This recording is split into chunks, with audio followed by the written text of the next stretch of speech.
Good morning, everyone. My name is Stephanie Drenka, and I am the Communications Director for Dallas Truth, Racial Healing, and Transformation. I'm very excited to be hosting this week's Transformation Tuesday. It is our community-driven online series examining the ways that race and racism affect every aspect of our daily lives. And today's panel is focusing specifically on the Asian American community, which is a very deeply personal topic for me. So I would like to welcome our panelists. Thank you all for joining. I'm going to put us in gallery view so you can see everyone. So joining us today, we have Amy Tran-Calhoun, who is a racial equity coach with Dallas TRHT and also a trainer with the Center for Racial Justice and Education. Dr. HaeSung Han is a licensed clinical and forensic psychologist, board certified nationally registered art therapist, and the co-founder of Poetic. Nancy Tien is the lead organizer for Dallas Core, education consultant with Education Powered, and election coordinator with Dallas Kids First. Sagar Desai is a senior consultant for the Balmer Group and previously worked for the Commit Partnership in Dallas. And Soudary Kittivong-Greenbaum served as the senior managing director of development at Teaching Trust, which was part of our first Dallas TRHT Racial Equity Now cohort. And she's also a member of the Orchid Giving Circle of the Texas Women's Foundation. So for those of you who are joining us for the first time, Dallas Truth, Racial Healing, and Transformation's mission is to create a radically inclusive city by addressing race and racism through narrative change, relationship building, and equitable policies and practices. So with that, I am going to switch over to speaker view so we can have all of our panelists introduce themselves further. The first question that I would like to ask the panel is, what is your personal experience with race and racism in Dallas? And what issues do you feel are most pressing for the Asian American community right now?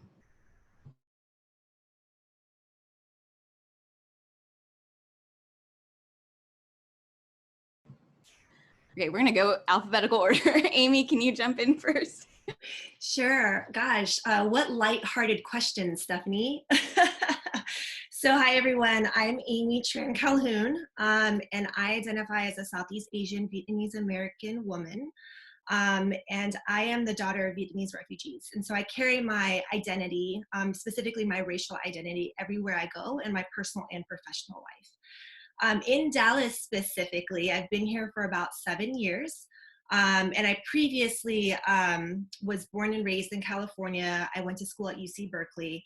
So when I came to Dallas, I was really energized to talk about race and racism. And this was about 6 years ago that I started working in the education nonprofit sector. Because we predominantly worked with Black and Brown students, I found it really curious that we really didn't address race in our work at all. And I found that it was pretty common in the education nonprofit sector not to talk about race.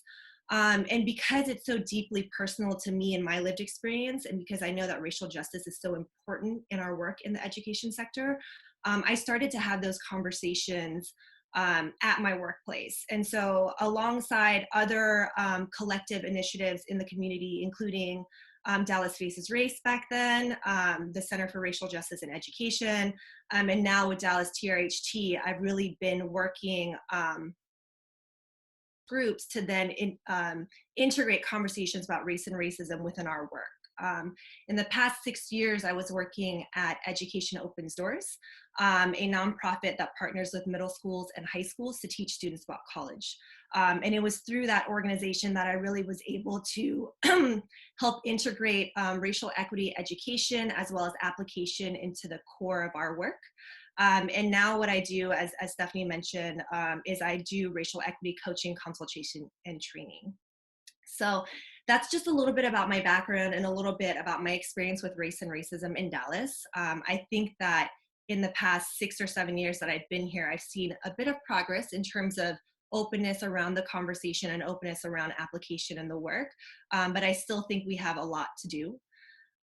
With that said, I kind of want to stop there because I know that's a bit of me chatting, and then I welcome other folks to pop in. I'll share. My name is HaeSung Han. I am the co-founder of Poetic. At Poetic, we build a pipeline out of the juvenile justice and CPS system for youth exposed to complex trauma, exploitation, and trafficking. I identify as a New York-raised Korean American woman. When I think about the question of how have I experienced race and racism in Dallas, I moved to Dallas around 6 years ago. And maybe it's because of my age or who I associate myself with, but I haven't experienced like explicit racism to the same degree that I had growing up.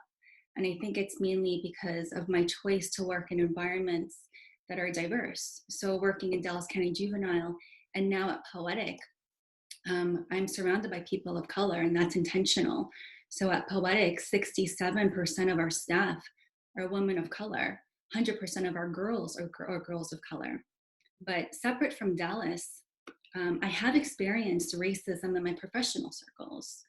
So, for example, I think other Asians might relate, but professionally, I'm fortunate to be a part of several leadership groups. And in one particular cohort, where professionals come from all across the country over a long period of time, I've experienced something quite remarkable that I still can't really wrap my mind around, where in 5 separate occasions, the person talking to me, different people, believe that I'm the other Asian in our cohort. And keep in mind, our names are different. We don't even look alike, and also experiencing the initial conversations that I've had in like 4 different occasions, where for some reason the conversation ends on their experience with Chinese food and Chinese restaurants that they like. And I bring this up to mention that I might not hear racist words being thrown at me, but racism in the form of not seeing me as an individual, unique, is still very rampant by well-meaning people. But truth be told, it's well-meaning white people. So my challenge is, to take the cognitive effort and step and see what makes Asians unique, and go beyond just categorizing, okay, Asians, white, but understand that we do not all look alike. We represent different cultures, languages, lived experiences, and show us the respect, time, and cognitive effort to know our name and to know our face. I'll also jump in here. Hi, everybody. I'm Nancy Tien. I have a couple of different roles I'm currently playing, but I think the most prevalent role that I take on is as an educator. So I taught in elementary schools and in middle schools for the past 8 years or so.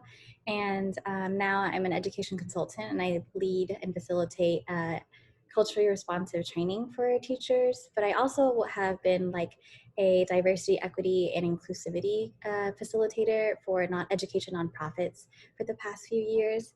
And I kind of just dip my hands wherever because I am so eager to jump into conversations about race. I grew up in Dallas. I attended public schools in Dallas my whole life. And I never got to hear about my own Asian American history until I became a teacher. And that was probably in my 3rd year of actually teaching. And for the first time ever, I heard about the history of Asian Americans, how we've been here since the 1800s, how the narrative of Asian Americans, really, when you look at it, is a story of courage, of standing up, of demanding justice when we are seen and when we are dealt inequities. And I personally have seen race and racism in very subvert ways. There's the iceberg of racism, and a lot of the ways that I have felt invisible or just inferior to I guess white dominant culture are the little things people would say, the microaggressions, being confused with other Asian Americans, being mocked as a joke, and just being questioned overall of my professionalism or my expertise based on the way I look or the way that I'm perceived. And I think the most mounting pressure is understanding that as we deal with race and racism as a country, we are coming to terms with understanding our role as people of color in this larger fight of what is racism and what is equality. And so that's just really sticking out to me now, that we're really coming to terms and uplifting the narratives that we have, the history of courage that we have as Asian Americans.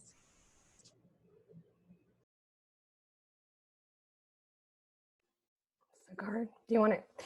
I can jump in. Soudary, and my pronouns are she, her. I'm first generation Lao American, and my family were refugees after the American War in Southeast Asia. We were resettled in Anchorage, Alaska, out of all places, right? Snow. And we were the first 5 families to be resettled there. And I am kind of like an Asian American studies nerd. I graduated in it from the UC Santa Barbara.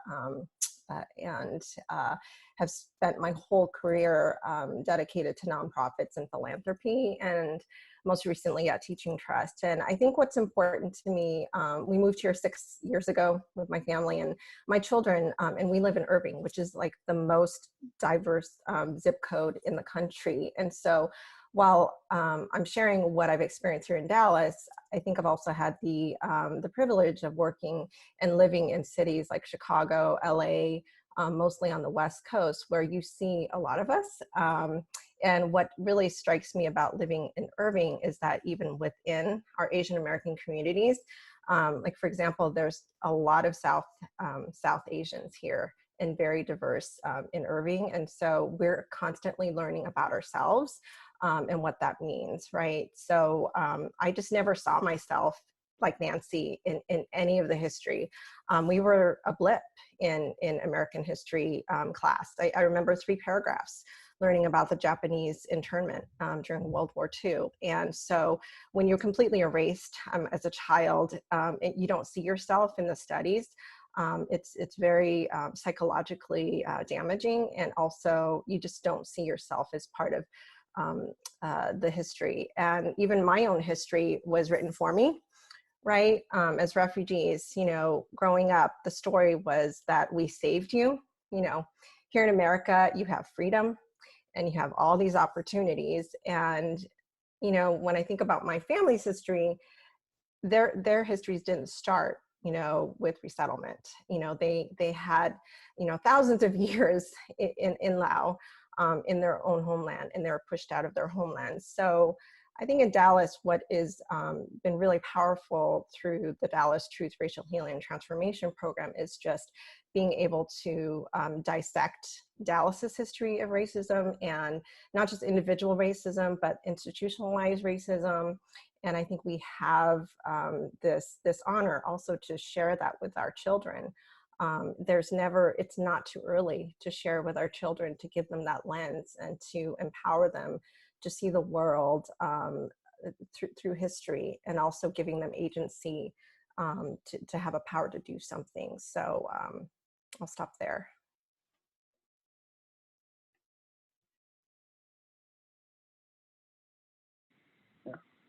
Okay, can you guys hear me now? Okay.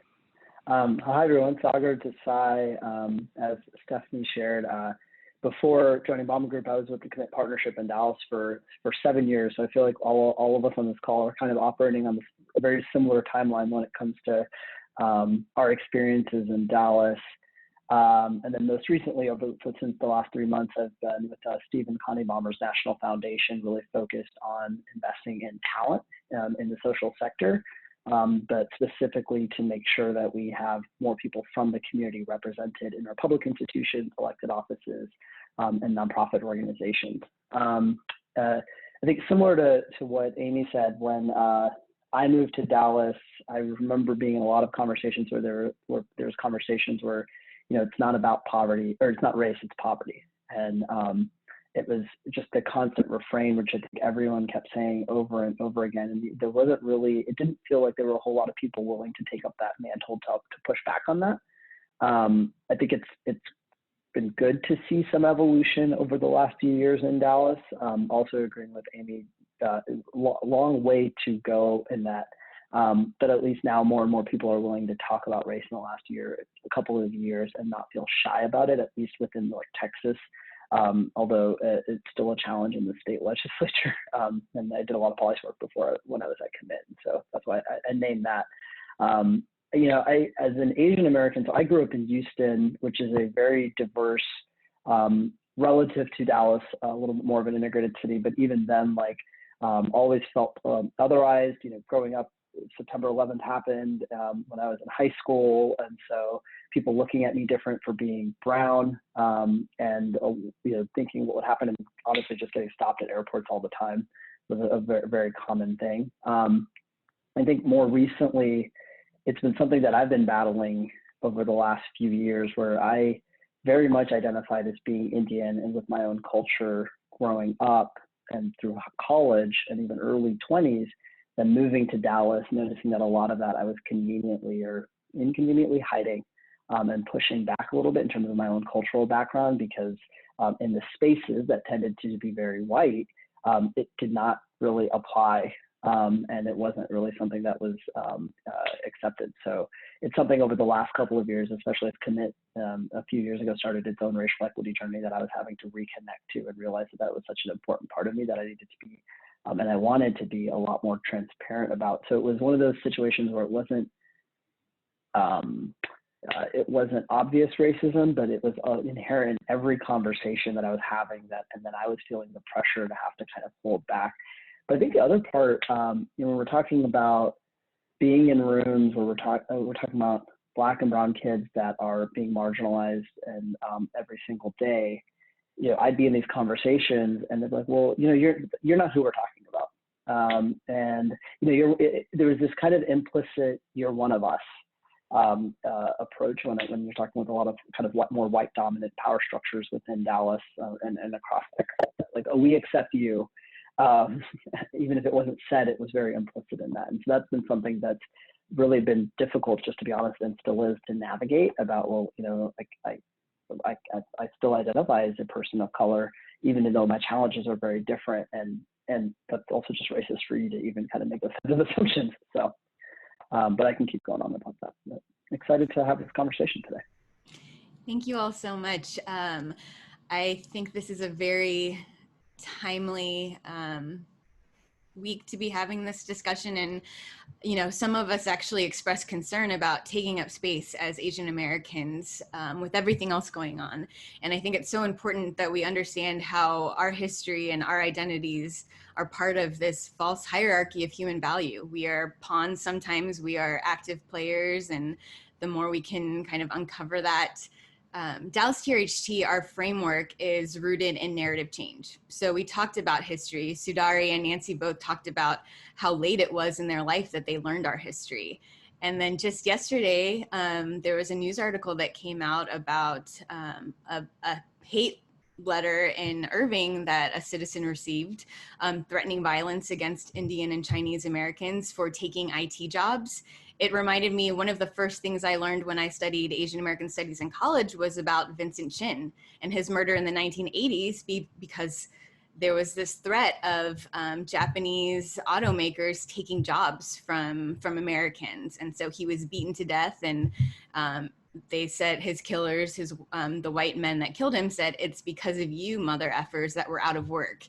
And so it was kind of weird timing, thinking about, my answers to the questions I was asking you guys and seeing it replay. What are some of the things that you remember, like the first thing you learned about Asian American history that really kind of stuck with you, that you wish more people knew about?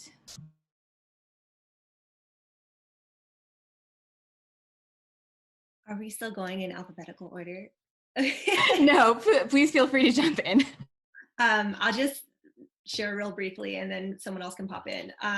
So very similar to Soudary is I didn't learn about my history in K through 12 experience. In fact, I remember in high school, right, understanding that there's a deep history before our people came to the United States. I was interested in Asian history, right? So in my US world, or not US, but world history class, I asked my teacher, I was like, hey, so when are we gonna get to the Asia section? And he's like, oh yeah, we ran out of time, so we're just not gonna do that unit. And it was so easy for him to just omit like an entire continent and culture. And I feel like that's really something that's always reiterated for us, right? Is that we're just really not there. So for me, I really had the privilege of learning specifically about my family's history, and then the refugee experience for Southeast Asians in the US. in college. I took a Vietnamese class, and through that class, we were asked to interview our parents. And so I was asking my parents a lot more, because keep in mind, when I was growing up, my parents didn't talk about their experiences, right? I can assume that it was traumatic. I can assume that it was painful. I can assume that they were just really busy, so they didn't have time to like sit down and talk to me about their history. But you know, it was a class assignment that got them to be motivated to sit down and actually share with me some of their lived experiences. And that was really transformative in and of itself. And then I was then volunteering for a high school mentorship program through a student organization called the Southeast Asian Student Coalition at UC Berkeley. And it was through that experience where, as a volunteer, I was like, okay, I'm just going to set up food and like help move things around. But I actually sat in a couple of workshops for the high school students, and I myself was like bright-eyed, like learning alongside them. And I was learning about the Southeast Asian diaspora. I was learning about the social, historical, and economic context of our family's journey here.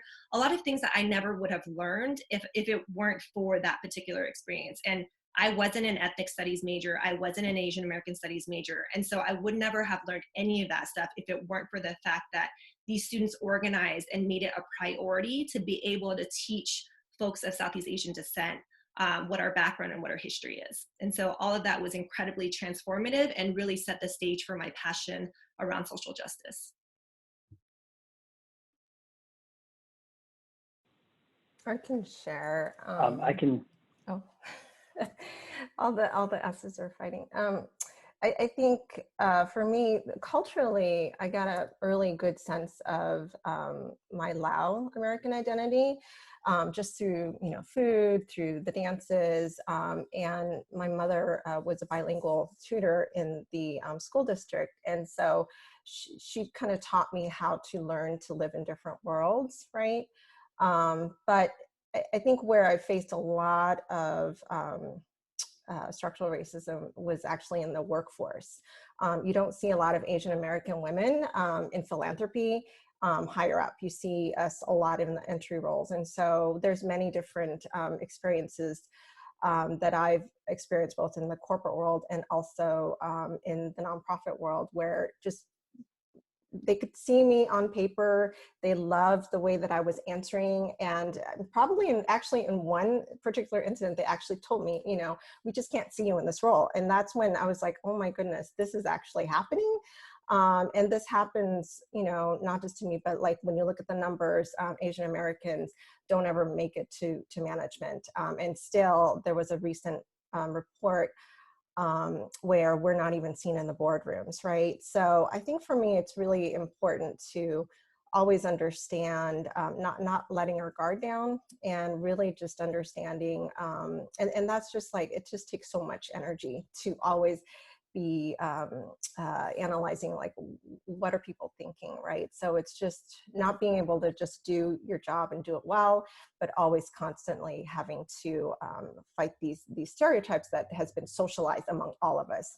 And I think in Dallas in particular, and in focusing on philanthropy, we are traditionally funded still by the institutional wealth, right? And I think one of the reasons why I found a home at the Orchid Giving Circle is that we were trying to pool all of the community monies into supporting community organizations. Like, for example, Heart House, a very small refugee after-school program that was growing, and it just took a lot of our time and a lot of evidence to say that, hey, we're growing and we can actually, take on a $50,000 grant and still be able to deliver just the same as like a large institution. So I see a lot of that in philanthropy and nonprofit.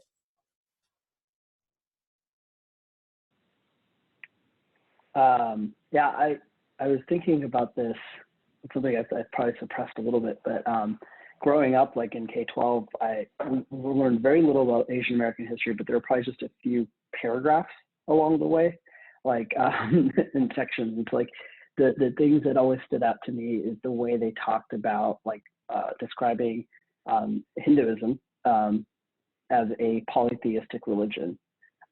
which is actually just what I thought it was, until I started to really learn much later that it's actually a monotheistic religion.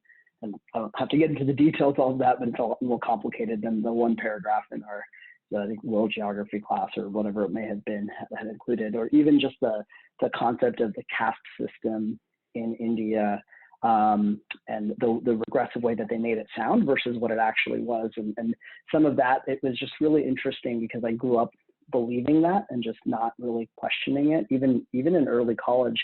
I mean, I went to a pretty liberal college at UT, where I still remember I took an Asian American or an Asian studies class freshman year, and a professor was talking about the caste system and kind of like being really hypercritical of it. And I was like, that doesn't really align with how I've understood it growing up at home.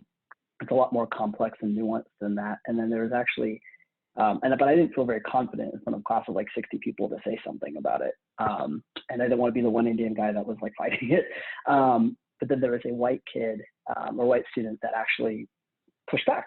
And, and it was great that student felt the courage and to do it. And I also felt a little ashamed of myself, to be quite honest, that I didn't say it.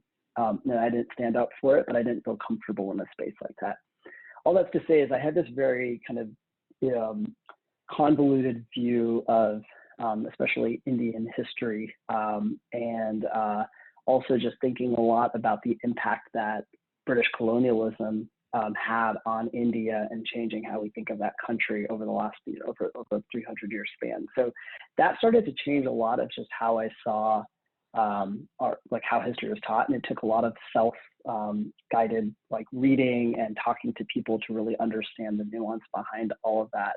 And this is just kind of, most of our textbooks are written by certain group of people that, and then in their context, it's not that critical of a narrative. And so I always feel for people that grow up Asian American that don't have an opportunity to learn that, or maybe don't go to a college that offers courses on that. I think that to the second part of that question, what do I wish people knew? Like, I wish they understood some of the nuances, the richness of the heritage that we come from, the challenges of being a first-generation immigrant in this country, and honestly, even just thinking a lot about, as I'm sure many of us either experienced or our parents did, the challenges our parents experienced. Like I talked to my dad about what it was like in the first came here, and he came here like on a scholarship, so he was educated by American standards, and even then experienced a ton of racism and experienced a lot of people pushing him out of jobs, and he had to kind of persist. I mean, relatively speaking, I have it pretty easy in terms of what I have to deal with, but people don't really kind of see that aspect of it. And then if I can go on a little bit of soapbox, if I was thinking about the Indian community, at least, or the South Asian community in this country, I think that there's a lack of understanding. I know there is a lack of understanding of what civil rights, the positive impact it has had on our journeys in this country. So the fact that we can vote, the fact that we can even immigrate here, I mean, this is all a function of what happened well before most of us or most of our parents came to this country.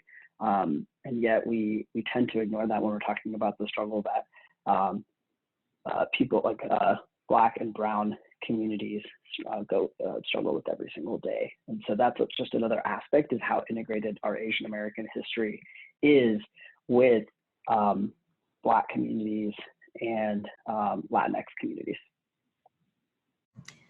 Thank you, Sagar. That actually kind of leads into the question that I wanted to ask next.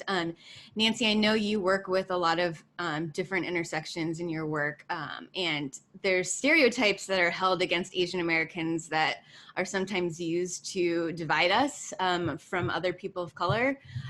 Could you talk about some of the stereotypes and biased beliefs against Asian Americans, and some of the larger consequences that come from, even some of the things that people have told me are positive stereotypes, like Asians being the model minority and being smart? Yeah, thanks so much. I just realized I didn't share at the very beginning how I identify, and I was just so eager to share about talking about the topic. So I come from a family of immigrants. I'm actually the only American-born daughter of two Vietnamese immigrants, and I actually identify as Vietnamese and Chinese. Just some interesting history that happened during like in Asia, and there's a lot of like movement between the countries. But something that I've realized growing up is there are so many um, like you said, like stereotypes that are like pushed upon Asian Americans. One of the ones that I saw the most impacting my family, or is like the perpetual foreigner stereotype. How even though they have spent 30 years in like this country and now call it home, like this is more of their home.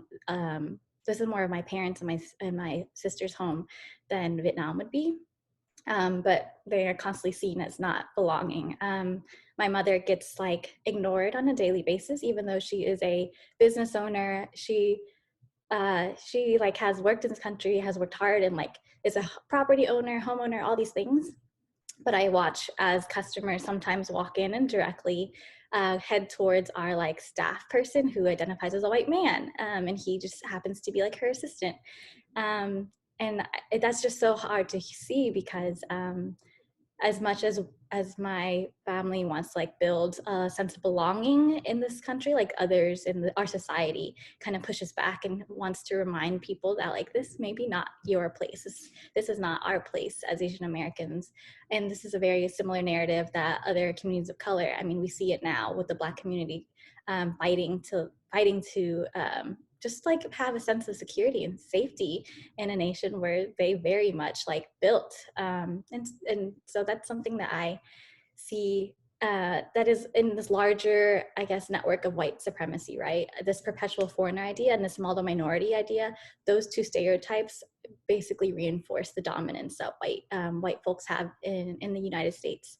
When you were sharing about the like, sorry, the model minority stereotype, that was very much orchestrated by the US government. So after the civil rights, during the civil rights movement, we had Black civil rights leaders advocate for the welcoming of refugees during the Indochina, I guess, conflict is what they would say it politically. And so when they allowed for immigration at certain parts of US history, like they very much excluded educated, or very sorry, uneducated, quote unquote. I'm going to say uneducated because there's also a valuation of education there that's rooted in white supremacy. And so they built this narrative of like of bringing over immigrants, of people of color that weren't white, and pitching us against Black communities and saying this is what it looks like to be American. And it's just so difficult because then when I am trying to, I guess, work with communities, I see this as like a bridge that I need to build. Like I have to share with others, like, hey, I know that my identity can be a source of resentment or a source of even like uncertainty, because there's just like really prevalent anti-Blackness in Vietnamese cultures and in most Asian American cultures from what I know. And so that's just like the constant battle that we fight, like fighting these stereotypes, but also really realizing that like these stereotypes were built with the intentionality of pitching us against other people of color. Thank you so much, Nancy. I wanted to ask the next question to HaeSung because I know the work that you do and just your identity as an Asian woman. One of the other, I guess, stereotypes that I've faced a lot is the, yellow fever, the China doll, dragon lady kind of stereotypes. But in the work that you do and through that lens, what is the harm that comes out of stereotypes like that and that hypersexualization? That is an excellent question. So we know within the Asian community, there is that stereotype of being submissive, deferential, at times invisible. But we also know that the bodies of Asian women are exoticized, hypersexualized, and yet at the same time perceived as submissive. And this objectification gives way to the violence against Asian women. So various studies show that up to 61% of Asian women report physical or sexual violence by an intimate partner throughout their lifetime.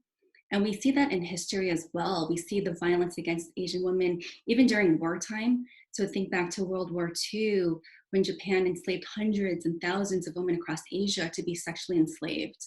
And we see this now in the creation of local sex industries.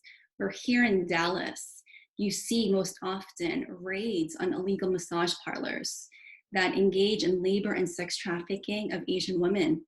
And being in the anti-trafficking field, we see a lot of support and outcry for child survivors of sex trafficking, which is so needed. But where is the outcry and the mobilization for support for Asian women who are being labor and sex trafficked? Where is that collective response for them? And in reflecting on this, I see it in the Orchid Sister Family, a philanthropic group in Dallas made up of Asian women. I see it in Cynthia Young, who brings relationships and bridges them to get to the heart of what is actually happening in our community. I see it in Mosaic Family Services with their diverse team of advocates, social workers, and therapists. But we know that more can be done. And just kind of stereotypes at large, it really, what it does is it erases the complexity and uniqueness of who we are. And, Asia is large, like we are made up of so many different countries and languages. So the consequence of depersonalizing the richness of our culture and also our individual family culture. And so, Asians have been otherized. Everybody was talking about the perpetual foreigner, that we don't fully belong. And, we can't just be American if that's how you identify. And this constant question of like, no, but really, where are you from? So I think what is pressing and what we need to consistently and repeatedly express is our frustration and our intolerance towards the treatment of Asians in America, and how we essentially are being scapegoated for a pandemic that our country has yet to really have a firm grip on. And that we can and we will come together, sublimate our frustration into votes this election season. And beyond that, I encourage those to run for office, have our voices and our needs represented in legislation.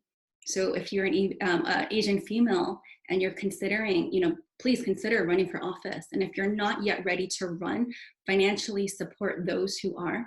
And to put a plug, like if you're contemplating, maybe I should run for office, there's the LBJ Women Campaign School that will train women to run for office or manage campaigns regardless of political party affiliation.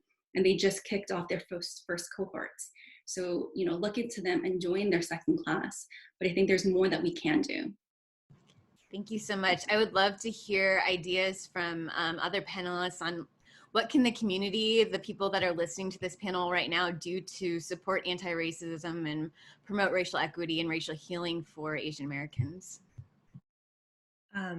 I want to actually take a step back and kind of just acknowledge all of the folks in the space right now. I feel so honored to be with you all. I think you're bringing up amazing, really educational points for folks to learn about.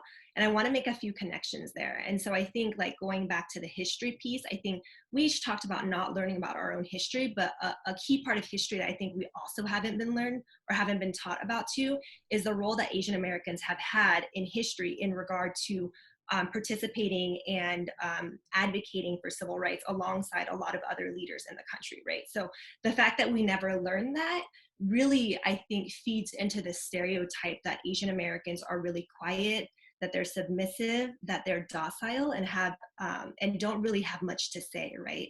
And I think that without knowing that there are other leaders that came before us who really advocated back to the 60s, even before the 60s, it really doesn't give us an example of what it could look like, right? And it erases like really important work that had been done in the Asian American community, whether it be the labor rights movement or the civil rights movement, folks who have been advocating on behalf of us. And I think for my family, having immigrated, been refugees in the late 70s, they don't know that history, right? Because it's not available anywhere, right? Additionally, as new immigrants to the country, like the way I was taught was to be small, to be quiet and to not shake things up, because we just want to be able to fit in, kind of fly under the radar, and be able to just make a living and get by, right?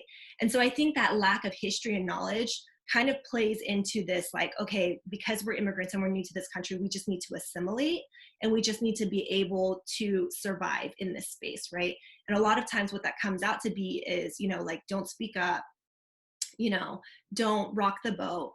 And let me tell you, I've been speaking up and I've been rocking some boats, right? And so that has actually, in regard to race and racism, has caused problems for me in pretty much every workplace I've been in, right? Like, people don't expect me to come into a space and ask questions. And anyone who knows me knows that I ask a lot of questions, right? And so this has actually created conflict for me, most surprisingly, right? If we talk about being pit against each other, Asian Americans with, you know, Latinx or with Black communities. I've been in workspaces where the conflict has been between me and folks who identify as Black, right? Because they're not expecting for this young Asian person who's a woman to speak up.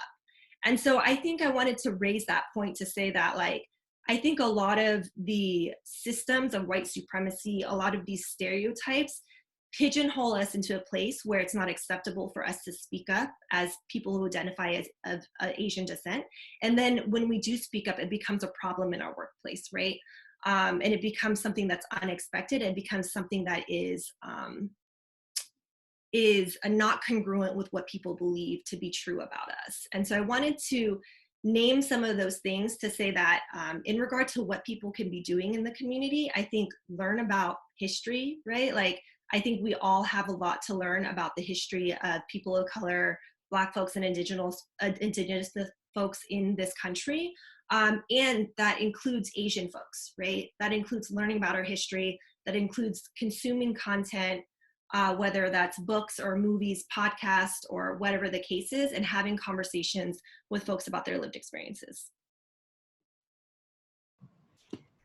Thanks so much, Amy. I think when you were talking about the anti-Blackness and how we participate in that fight, I think so clearly about the LA riots, which those images and that theme is really coming up now with the protests. And I think about learning about Saigu for the first time in Asian American Studies class, and knowing that Koreatown was being looted and by Black and Latinx communities over the Rodney King beating, while the police were protecting the rich white suburbs.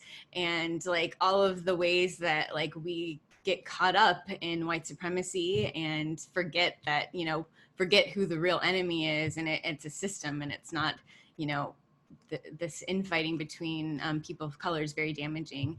I don't think if Nancy or Soudary want to jump in and talk about other solutions for the community.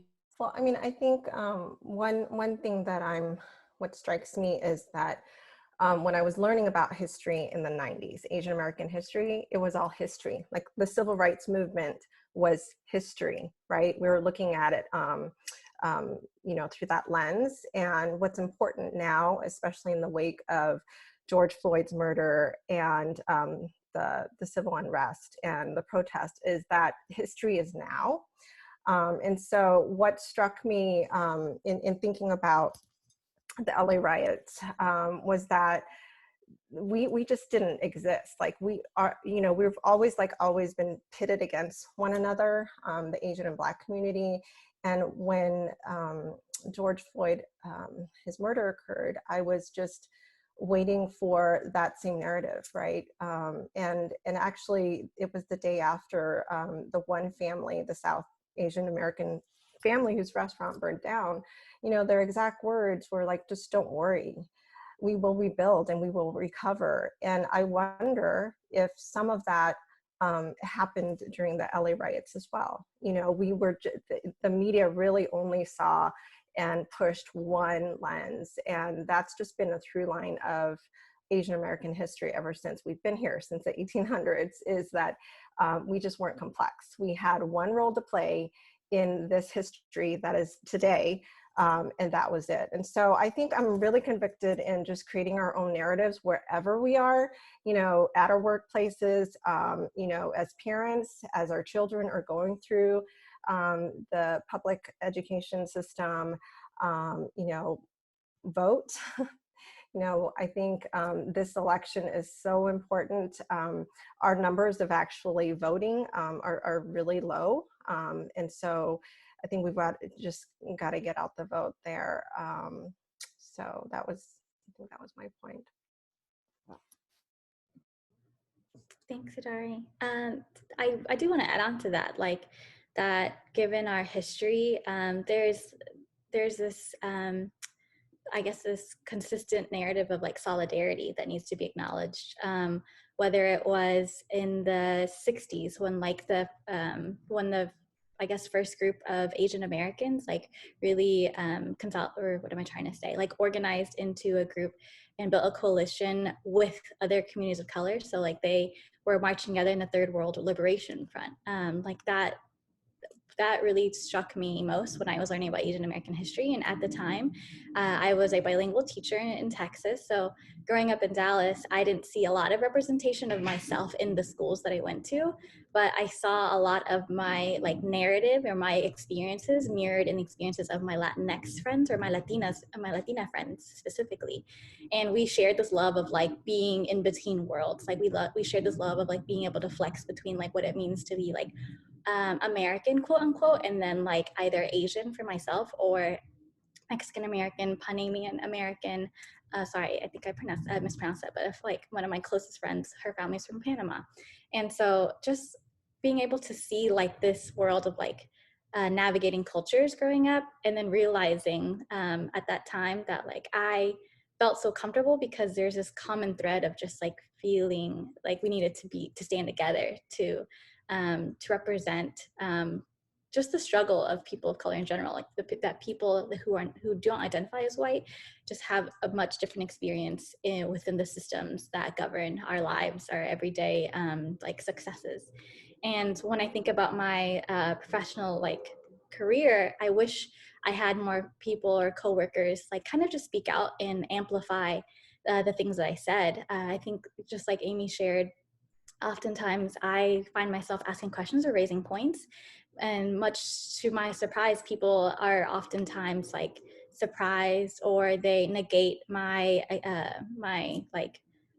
experiences or just don't believe me, like just really think I'm lying because apparently it's fun or something. I'm not sure why, but I feel this in when I see Black women or Black people in the professional space. They also get their experiences or stories denied, right? Or even like my Latinx coworkers will share oftentimes like their experiences in like in meetings where decisions are being made, and oftentimes like our superiors, our supervisors would just like kind of negate it or bring it down.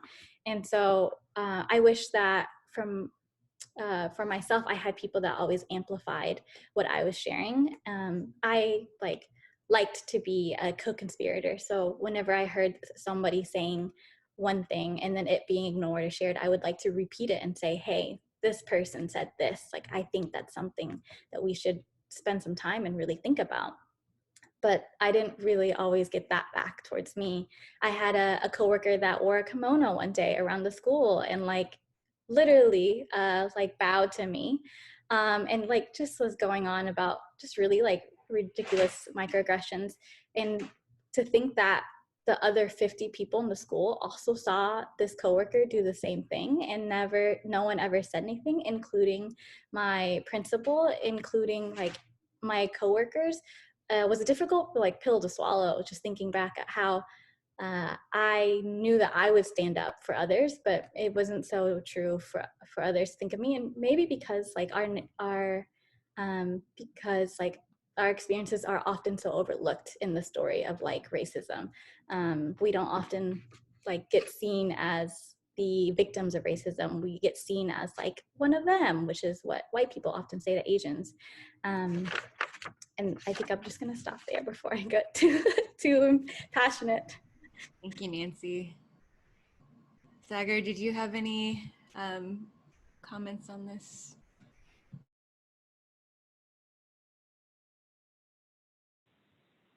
I actually didn't. I was listening and learning from everyone here. To be honest, like I don't think I have anything new to add.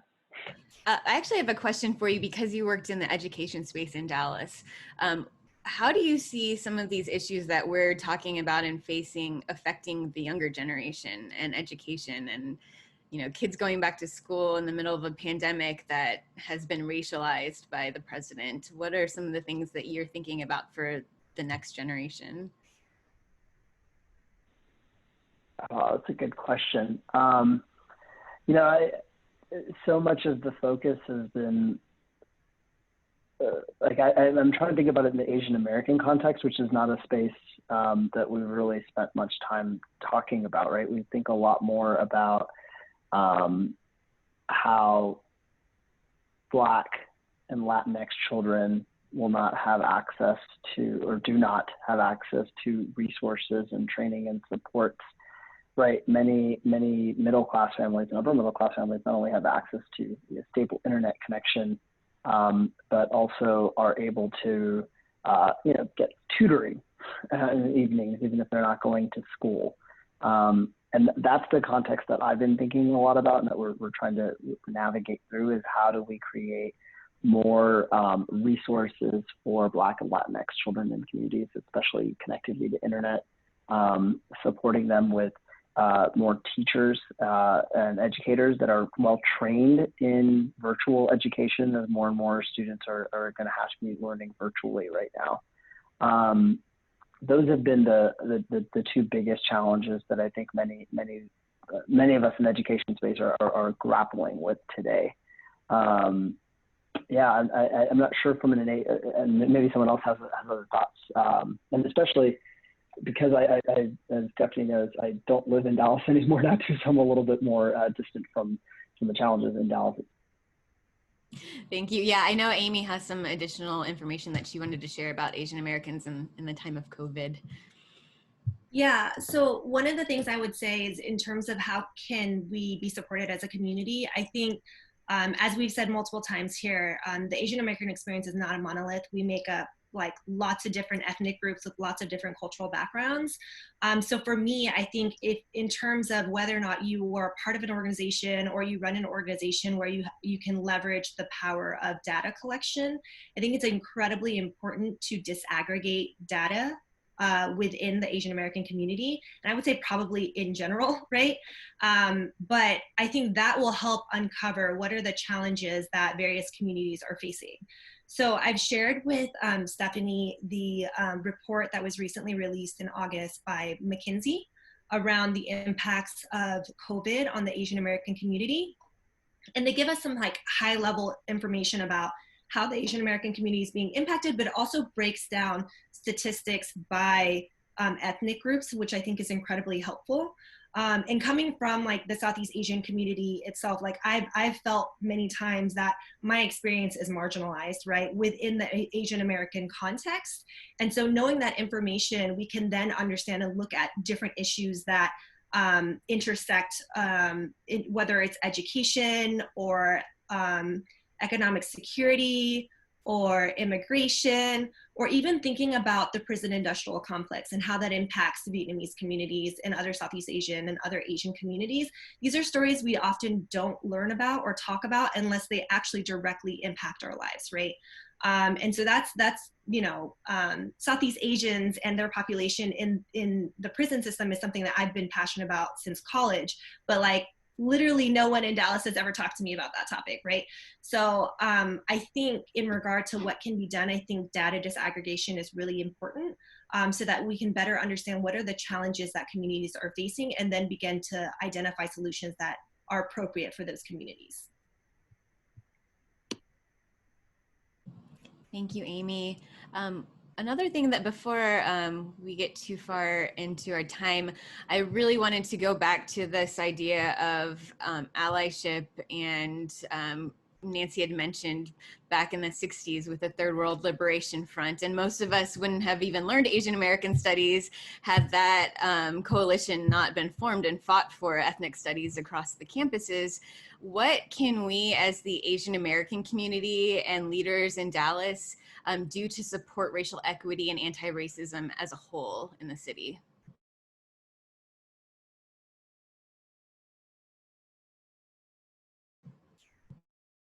that's for anyone, but Nancy or HaeSung, if you want to jump in.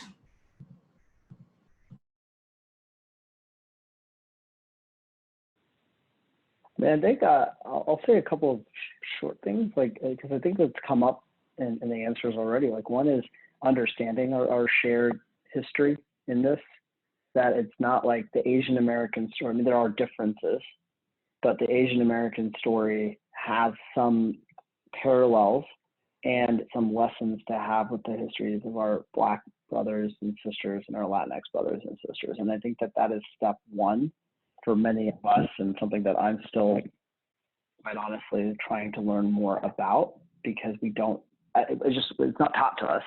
And honestly, I mean, many of us don't there's no place to get that. There's no course that you can have, or and so the more we learn about that, the greater appreciation we have for this shared struggle. And then the second that I can't remember who, but someone said already, was just vote, right? Like, how are we, and informing people on on voting, and like who they're voting for and the choices we're making, right? Like, so I can say from like the Indian community, there are a lot of Indians that like Donald Trump because he's anti-Muslim, pro-India. I mean, there's a whole host of things, even though that there's a lot of racial undertones, explicit and implicit, with what he says towards Indian Americans, right? Or Indians in general. But they're okay with that because he's anti-Muslim or and pro-India. And so those are the types of things that type of voter education and helping people understand that are how connected our struggle is, and then translating that to actively voting this November, to me, feels like the most immediate need that we have today. I'll be frank that I've thought about this question for years now. And I don't have one great answer besides being really intentional about your decisions, whether it be where you spend your money. So recently with COVID, I mean, for a while now, I've been really aware of where my money goes in terms of the restaurants I frequent. But even when I buy groceries now, I shifted from visiting chain stores that I know are white owned, to chain stores that just cater to more specific groups. So I go to Fiesta because I know the products there are probably supporting businesses who are owned by people of color, one would hope. And then I also visit H Mart because I know that these stores, one, are not only offering products that are supporting business of color, but two, are going to be more open to just people across different races. I try and show up as much as I can. If there's a space that I know made specifically for me, but it would be something I can learn from, or a space that I can show that I am standing in solidarity with another community, I just show up, and I can stand there quietly, but just let my physical presence there is allowing others to know that I will show up for them. Voting is definitely another one. One thing that I try to do is engage in conversations with folks in my own community, which can be incredibly hard, given that they're not only we're not a monolith, we have a lot of different experiences. There's also a huge varying level of our educational backgrounds and to what extent our exposure was to Asian American history. Some would say the history that Asian Americans have in participating in activism and advocacy is quite radical. And so I think, similar to what Sagar said, there may be folks with different what am I trying to say, political ideals. But it's so important just to start within our own communities, because that's really where the work is where our work is most powerful. And it's also just really incredibly frustrating, to be honest. And so starting somewhere with your own family or your own community, and just building relationships, I think, is the biggest one. I've tried to go in blindly and be hey, this is what's right. Let's believe in humans. And that just doesn't work. So for myself personally, I'm seeing all about building relationships across lines of difference, whether it be political, ethnic groups, race, religion, all these things.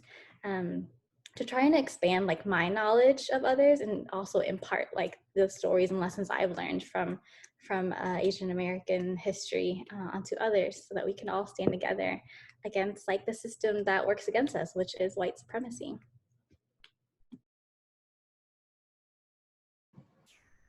Thank you so much, Nancy. Soudary, did you have any comments? Oh, I think all great answers. So the only thing that I would add is just to be get engaged with your community and go deep. I mean, I think for me, coming here to Dallas from Chicago, I didn't know a single soul. So just being involved through my work and through volunteering at different nonprofits and really understanding my time at Heart House really just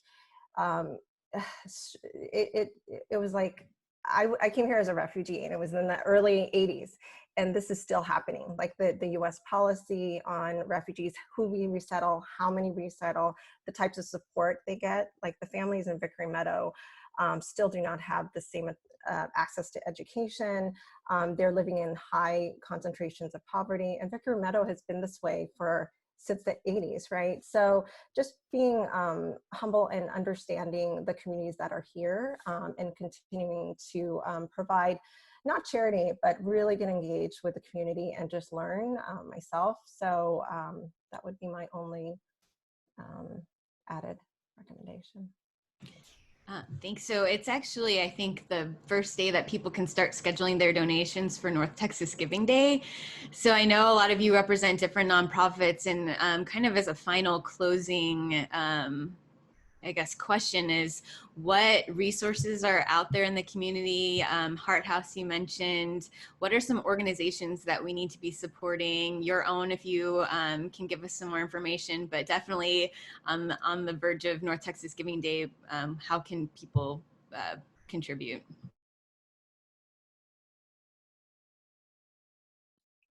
So Stephanie, I want to just add to a little bit to what others have shared, but I want to speak on Nancy's point about talking to your family.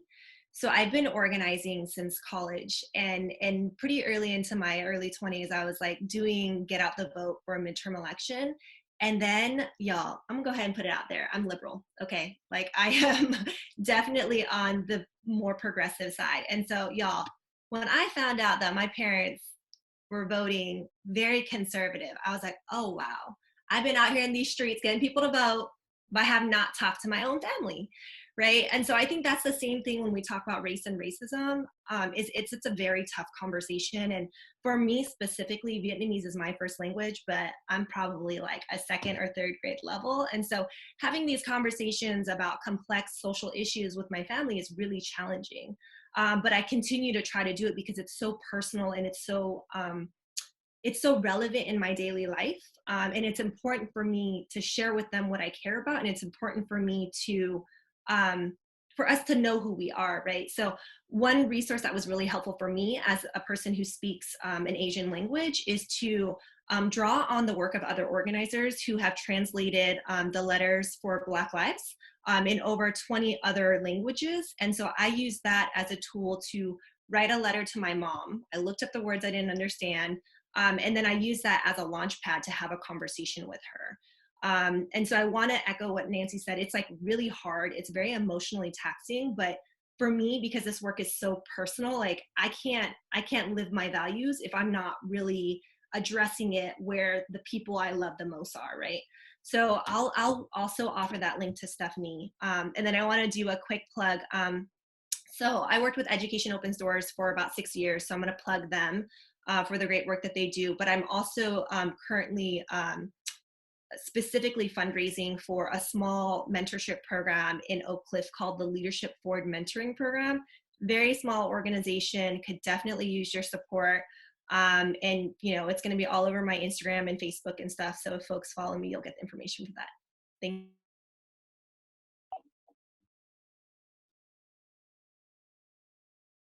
Amy, sorry, and for all the panelists, can you also share how people can follow you and get engaged beyond this?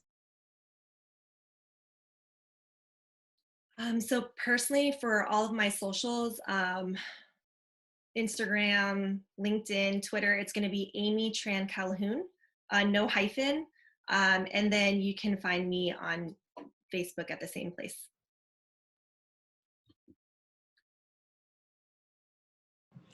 HaeSung, we have some people linking Poetic on our Facebook page. So why don't you just share a little bit more about your work as well? Is that my mom doing that? No, I'm kidding. So Poetic, we are based in Dallas. We build a pipeline out of the juvenile justice and the CPS system for minors 12 to 18 plus who have experienced complex trauma, exploitation, and trafficking. We have an on-site school, trauma therapy with 24/7 access to supports, case management, art therapy, and also Design Co, which is our new social enterprise arm of what we do. So if you want to support Poetic, please find us, Poetic Dallas, Poetic Persis, and our website at iampoetic.org. But I do have to also plug the Orchid Giving Circle. I am a proud member, my first year as a member, and I signed up to be on the grants committee. So we're able to review all these phenomenal nonprofits in our community that serve the Asian population. All the volunteers came together, put in hours of work to really vet these organizations and fundraise so that they can have the financial support that they need, and they're doing incredible work. So look on their website and see those vetted grants. I would also plug Fight Club. Access to equitable mental health is an issue right now. So Fight Club is a new organization. Look them up because they are revitalizing the concept of mental health in our community. Thanks, HaeSung. I would definitely second Orchid Giving Circle. And then also, I think philanthropy is really powerful when you give to those that you're involved with. And so I would just think about the groups that you are volunteering for, and you give a lot of your time and have a personal connection. And also look to the small orgs who don't typically have access to the major capital or major foundations in Dallas and are typically overlooked. And then my last word on getting involved is just to really start young, really share with your children your history, and talk now, Amy, so they don't have to write those letters to us in 10, 20 years, and just be persistent in creating your narrative out there on the streets. Yeah, echoing the philanthropic efforts, I recently got to attend several sessions. Actually, I'm kind of a fangirl of Dr. Karthik Ramakrishnan. He's at the API Data Center in California, and it's like the first website or organization I've ever seen that's dedicated to like disaggregated data for API communities. And something that they touched on when presenting was like kind of, well, there's one, that narrative that like of Asian American Pacific Islander communities kind of like being philanthropic within their own communities, but a huge part of politics is, and politics and nonprofit life is like that philanthropy aspect. Like the people that are donating money oftentimes are the ones that also get to decide who's seen in these efforts. I'm gonna probably plug a bunch of things right now, so I hope you guys don't mind. But one thing that I love to do is support local media and journalism. I believe it was long overdue that PBS came out with the Asian Americans documentary, and I know that PBS like is constantly trying to find like funding sources. I also like just like subscribe to like the Dallas Morning News and even Central Track, which is more like a grassroots journalism organization, just because I really believe in like the stories of people at local entities being told. I follow API Vote through social media, so I've been to several of their events, and they're all about amplifying the Asian American Pacific Islander vote at local, state, and national levels. So they recently had a Asian American presidential town hall, where they were focused on all these candidates and really talking about Asian American issues. I personally work with a couple of organizers through APAPA, which stands for Asian Pacific American Nope, I'm not gonna remember. I thought I could pull that off, but there's so many acronyms. But APAPA is APAPA, and we are focused on just like census outreach and voter registration, period. Just trying to make sure that folks in Dallas are getting out there and being able to vote and register in Texas. I personally work with Ed Powered as an education consultant. And so if we have any educators out there, we have a culturally responsive resource hub that is just tied to giving our teachers resources to become more culturally responsive. I don't know how else to say that, just more aware of students' backgrounds and bringing that into the classroom, because schools can be a space where our identities as non-white students get erased. And last but not least, a friend and I founded Wokespirations, which is a really casual discussion group, and it came out of our own desire just to have conversations like this in general. Like, I'm so glad and fortunate to be here today. This is my first time ever being, being invited and able to speak in a professional setting about my experiences with race and racism as an Asian American. And so I'm excited for the series to come, Stephanie, like you mentioned, with other groups. And I believe that's it. Hopefully I didn't talk your ears off. We still have plenty of time. Thanks, Nancy.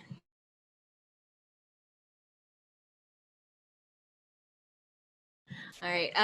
I was just reading our chat, and Soudary mentioned nonprofitaf.com as a resource for people to learn more. That is one of my favorite blogs as well. One of the books that kind of changed my perception of Asian Americans was Yellow by Frank H. Rue. I read that in one of my Asian American Studies classes. Are there any other resources, documentaries, books, websites that you guys want to share for people that don't know about our history and want to learn more?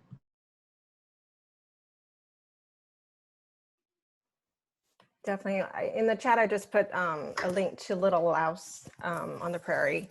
About 22 years ago, 23 years ago, there was a group of Lao American students who just connected over the internet and just started a literary group. And then there's been a big push in the Lao community, Lao artists coming together every year. And so one of the websites that I would recommend to all educators and adults and children is the Little Louse on the Prairie.org as one.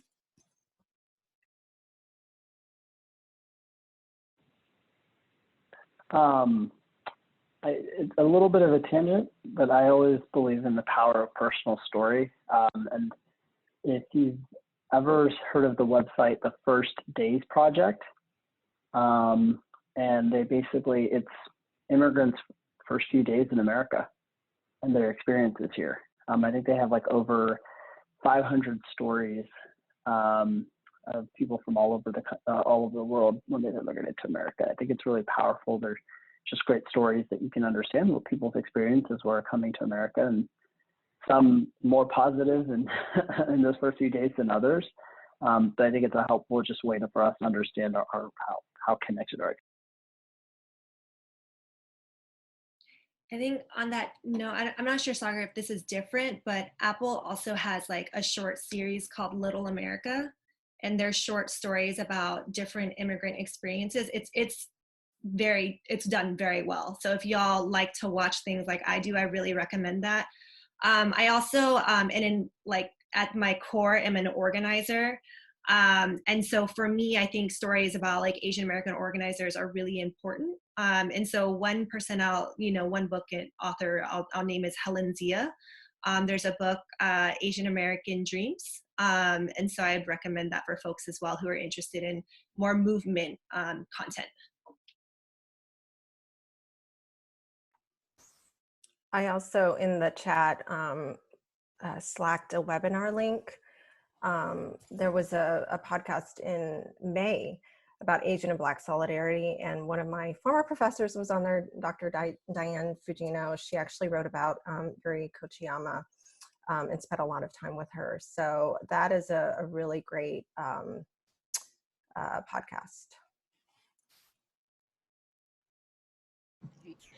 Thank you all so much. I think we're kind of running towards the end of our time here.